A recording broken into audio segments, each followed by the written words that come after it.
श्रद्धेय महानुभावों, हम लोगों का विचार गृहस्थ को बढ़िया बनाने के लिए संस्कार विधि के आधार पर चल रहा है। और गृहस्थ को यदि हम लोगों ने बढ़िया बना लिया तो ये सबसे बड़ी उपलब्धि है। गृहस्थ के बढ़िया बनने के बाद हम वानप्रस्थ की ओर जा सकते हैं, संन्यास की ओर जा सकते हैं, परम तत्व की ओर जा सकते हैं और गृहस्थ के क्लेश से बच सकते हैं। और उसका शुरुआत प्रारंभ पति और पत्नी के विचारों में हो रहा है।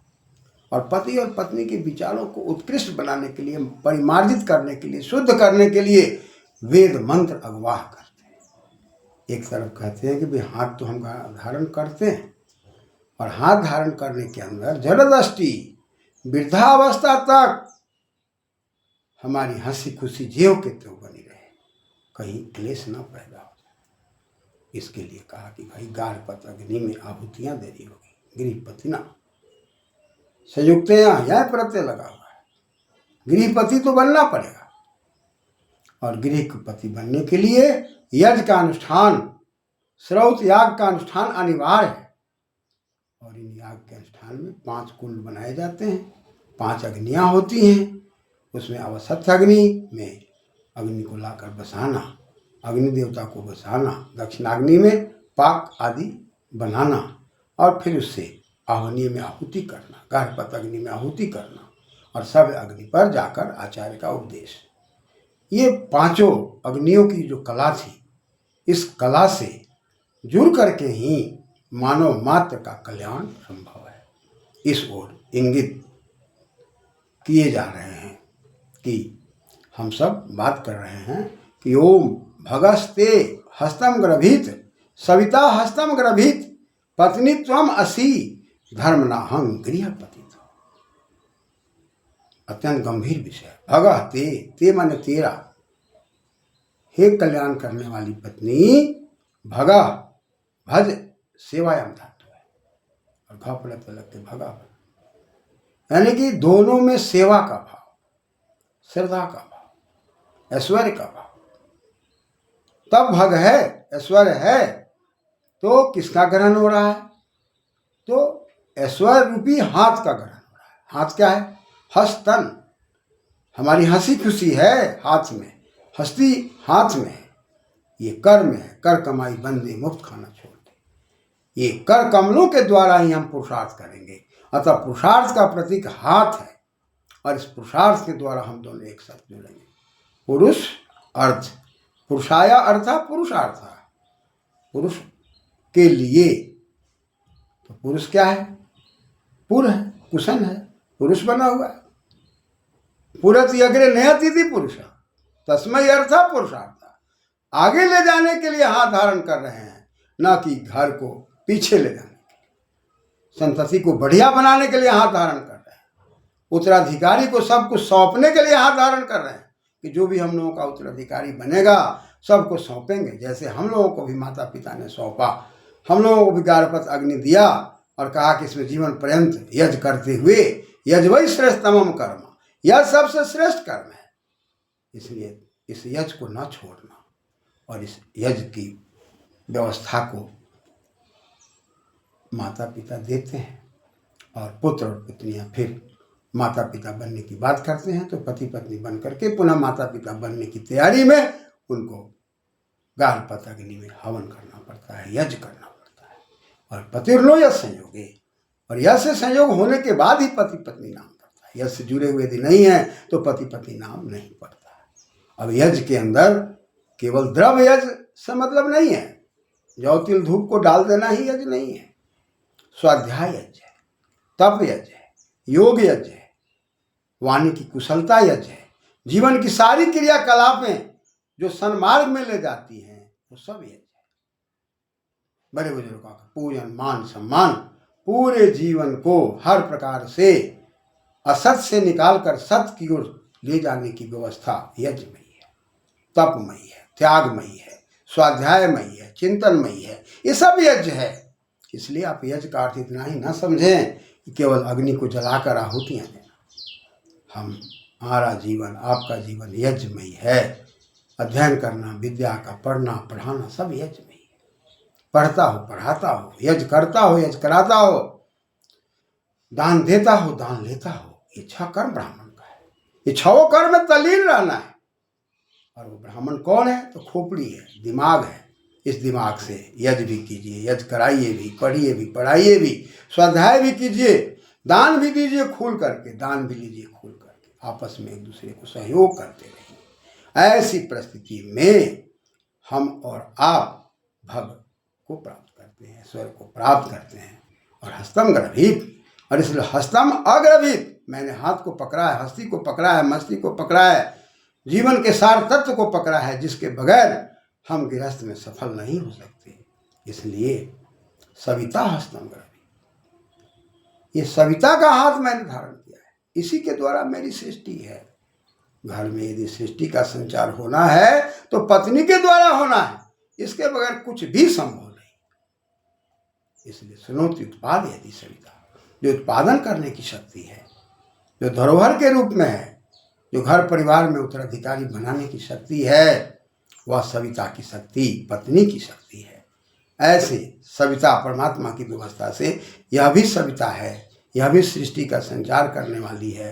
परमात्मा बड़ी सृष्टि का संचार करता है, पूरे ब्रह्मांड का संचार करता है, वो पूरे विश्व में खेलता है। हम नन्हा मुन्नी का खेल खेलते हैं, ढूलना ढूलनी का खेल खेलते हैं, ढुलमुनिया का खेल खेलते हैं, चुनमुनिया का खेल खेलते हैं। हम चुनमुनिया, ढूलना ढूलनी, बेटी बेटा के खेल में मस्त रहते हैं। इसलिए यहाँ भी पत्नी सविता है, वहाँ परमात्मा पूरे ब्रह्मांड को चलाता है, इसलिए वो सविता है। यहाँ हम बेटी बेटा अपने नाते रिश्तेदारों को बढ़िया बनाते हैं, इसलिए हम पत्नी सविता है। हस्तम, ऐसे को हम हाथ धारण करते हैं। और हाथ धारण कर क्या कहते हैं? हस्तम अग्रभित, मैं हाथ धारण कर चुका, ले लिया तुम्हारे हाथ को मैंने अपने हाथ में। अब ये हस्ती मस्ती में परिणत हो गई। अब इस सविता देवता के साथ हर प्रकार से सुरक्षा प्रदान करते हुए इस हाथ को लेकर के, ऐश्वर्य को लेकर के, अब मैं महाऐश्वर्यशाली बन जाऊंगा। और इससे ऐश्वर्य बनता है स्वयं प्रत्यय लग करके, यानी कि इस का भाव, इस ऐश्वर्य परम तत्व का भाव, परम तत्व के भाव से जुड़ करके इस पत्नी का हाथ यज्ञमय जीवन जीने के लिए, अधिकारमय जीवन जीने के लिए, शासन और प्रशासन में हर जगह पर एक दूसरे को सुरक्षा प्रदान करने के लिए, कभी भी उपेक्षा न करने के लिए हाथ को धारण करते हैं। और तभी सृष्टि का संचार ठीक ठीक प्रकार से होगा। आगे कहा कि पत्नी त्वम असि, तुम कौन हो? पत्नी हो। पत्नी कौन है? पाति रक्षति, पति व पत्नी। पारक्षण है, जो जीवन भर एक दूसरे की रक्षा करे, सुरक्षा प्रदान करे, असत से हटाए, सत्य में विलीन करे, शास्त्रों के आधार पर, यज्ञ के आधार पर, स्वाध्याय चिंतन मनन के आधार पर दोनों आगे बढ़े। इसलिए तुम हो पत्नी। और मैं कौन हूँ भाई? तो गृहपति, तुम्हारे घर का मैं पति हूँ।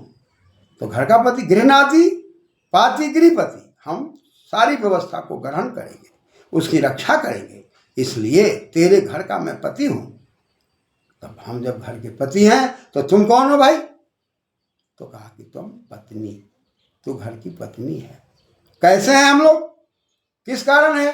बाय फोर्स है, जबरदस्ती है, दबाव में है, मनमाना में है, माता पिता की उपेक्षा करके हैं, समाज की उपेक्षा करके हैं, किसी की बात ना मान के पति पति नहीं।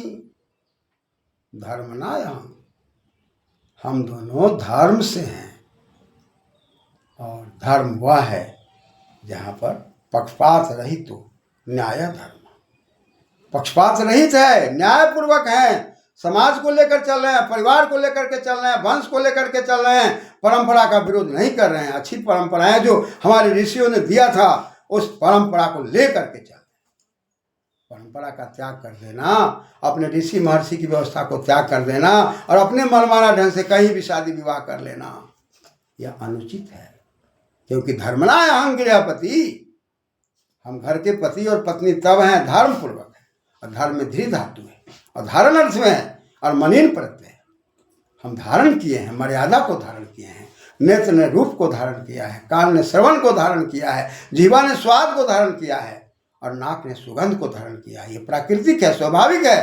वैसे हम स्वाभाविक रूप से एक दूसरे के साथ पति और पत्नी बन चुके, पति और पत्नी बनने की प्रतिज्ञा ले चुके और ऐसी परिस्थिति में हम दोनों को आगे बढ़ना है। इसलिए माता पिता की उपेक्षा नहीं करनी है, समाज की उपेक्षा नहीं करनी है और उदंडात्मक ढंग से पति और पत्नी का हाथ ग्रहण नहीं करना है, क्योंकि वहां पर शब्द है दुर्लभस प्राप्तो स्पर्शिच लभते लभा। हम जो स्पर्श करते हैं लक्ष्य के लिए, प्राप्ति के लिए, इसलिए इसमें कहीं भी प्रमाद की बात नहीं आ रही है, कहीं भी उदंडता की बात नहीं आ रही है। इसलिए तुम ऐश्वर्यशालिनी हो, तुम सवितामयी हो और ऐसे सवितामयी के हाथ को धारण करके मैं आज धर्म का पति हूँ, अग्नि को साक्षी करके पति हूँ। बिना अग्नि के साक्षी किए हुए न मैं पति बन सकता, ना तुम पत्नी बन सकती। और गृहपति, मैं घर का पति हूँ। तवा तेरा, और तेरा में क्या है? ईश्वत है। ईश्वत में क्या है? सेवन अर्थ है। तेरे सेवन के लिए, तुमको आगे बढ़ाने के लिए, विकास करने के लिए, और दोनों के विकास में संतति का विकास है। लेकिन यदि आप कहते हैं कि धर्म कर्म करने का अधिकार केवल पुरुष को है, महिला को नहीं है, इसका मतलब आप वेद शास्त्र नहीं समझ पा रहे हैं। पुरुष को भी जनेऊ पहनने का अधिकार है, महिला को भी जनेऊ पहनने का अधिकार है, और पुरुष को भी यज्ञ करने का अधिकार है, महिला को भी यज्ञ करने का अधिकार है। पुरुष को भी गायत्री छंद बोलने का अधिकार है, पुरुष को भी मंत्र बोलने का अधिकार है, महिला को भी मंत्र बोलने का अधिकार है। वो सविता है, और सविता मंत्र ये गायत्री को ही कहा जाता है। ओम भूर्भुवः स्वः तत्सवितुर्वरेण्यं भर्गो देवस्य धीमहि धियो न प्रचोदयात्। इसमें सविता शब्द आता है, और सविता पत्नी के लिए प्रयोग है। ये आश्चर्यजनक बातों को हम वेद शास्त्र को छोड़ करके नहीं समझ पा रहे हैं। इसके कारण हम घर में विरोध पैदा कर रहे हैं, समाज में विरोध पैदा कर रहे हैं, मंच पर विरोध पैदा कर रहे हैं, धार्मिक बन के विरोध पैदा कर रहे हैं। मानव मात्र के लिए बातें कही जा रही है। इसलिए औरत और मर्द में कोई भेद नहीं है, दोनों की प्रकृति अलग अलग है, और दोनों को मिलकर के सृष्टि का संचार करना है। जैसे परमात्मा वहाँ पर प्रकृति के साथ मिलकर के ब्रह्मांड की रचना कर रहा है, उसी प्रकार से जैसे सूर्य और पृथ्वी पूरे विश्व के अंदर सब कुछ दे रहे हैं, वैसे ही पति और पत्नी बन करके, धर्म पूर्वक गृहस्थी बन करके, सविता के हाथ को धारण करके, सविता मंत्र के द्वारा पूरे घर की सुरक्षा करते हुए जीवन को आगे बढ़ाने की बात कही जा रही है। धन्यवाद।